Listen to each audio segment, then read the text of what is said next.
देखिए, जब हम भारत की ऋषि परंपरा की बात करते हैं, तो एक नाम गूंजता है, महर्षि वाल्मीकि। लेकिन वाल्मीकि सिर्फ एक ऋषि नहीं थे, वो एक संपूर्ण क्रांति थे, एक संपूर्ण परिवर्तन का प्रतीक। एक डाकू से ऋषि बने, एक हत्यारे से आदि कवि बने और एक सामान्य जीवन से उठकर सनातन धर्म के सबसे महान ग्रंथ रामायण के रचयिता बने।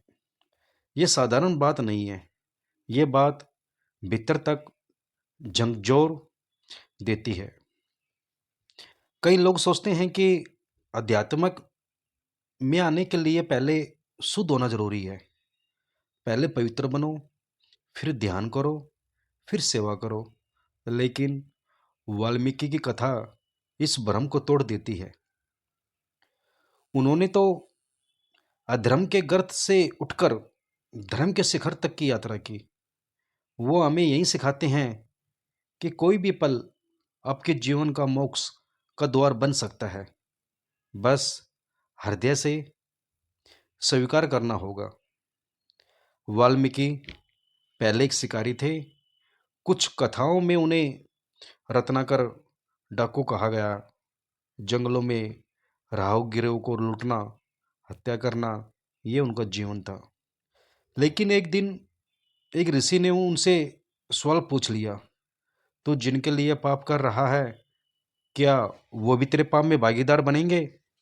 और इस प्रश्न ने उनके भीतर तूफान ला दिया। वाल्मीकि घर लौटे, सबसे पूछा, पत्नी, माता, पिता, भाई, सबने कहा कि तुम्हारे कर्म तुम्हारे हैं, हम उनमें भागीदार नहीं।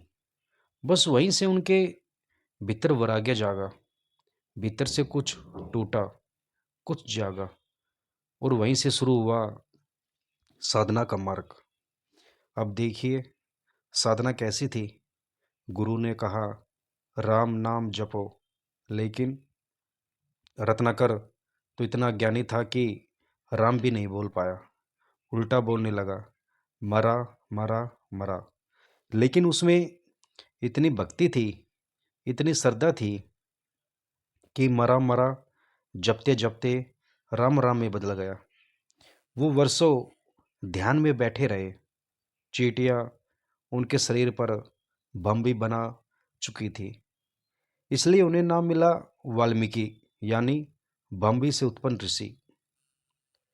यहाँ एक बात बहुत गहरी समझनी है। ध्यान, जप, साधना, ये सब बाहरी दिखावे से नहीं होती। ये तो मन की पूरी समर्पता समर्पण से होती है। उन्होंने शरीर छोड़ा नहीं, समाज छोड़ा नहीं, बस अपने अहंकार को छोड़ा। और जैसे ही अहंकार गया, भीतर राम बस गए। फिर क्या हुआ? जो व्यक्ति जीवन में हिंसा करता रहा था, वो अब मर्यादा पुरुषोत्तम राम की कथा का गायक बन गया। वाल्मीकि ने रामायण की रचना की, लेकिन ये महज एक ग्रंथ नहीं था। यह आत्म साक्षात्कार की एक जीवंत यात्रा थी।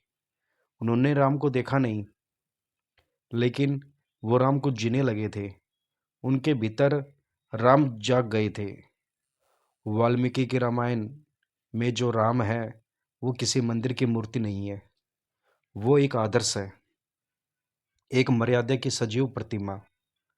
और यह अद्भुत है कि स्वयं वाल्मीकि ने सीता जी को अपने आश्रम में स्थान दिया, जब समाज ने उन्हें ठुकरा दिया। यहाँ एक और बात ध्यान देने लायक है। महर्षि वाल्मीकि ने जो रामायण रचा, वो केवल कथा नहीं थी, वो एक साधना थी। और उस साधना से उन्होंने समाज को नई दिशा दी।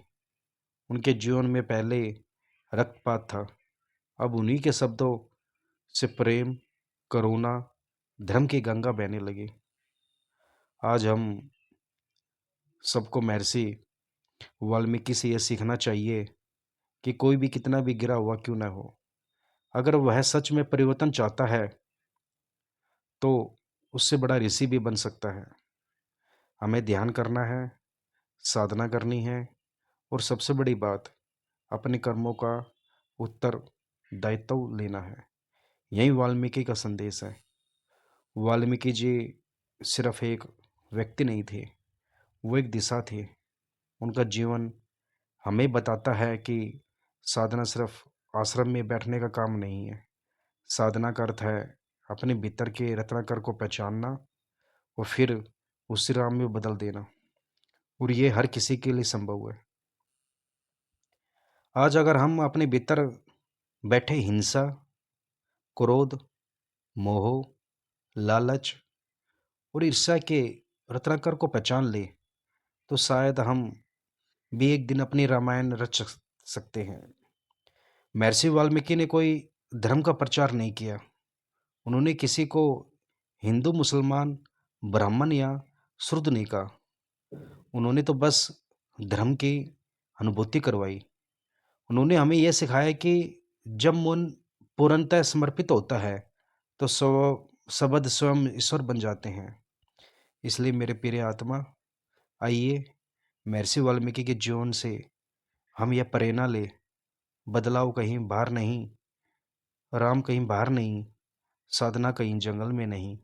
साधना तो यहीं है, इसी पल में, इसी क्षण में, इसी सांस में। बस उसे देखना है, स्वीकार करना है और समर्पित हो जाना है। जब हम अपने भीतर की बॉम्बे को छोड़ देते हैं तभी राम हमारे भीतर प्रकट होते हैं। और यही है वाल्मीकि की साधना।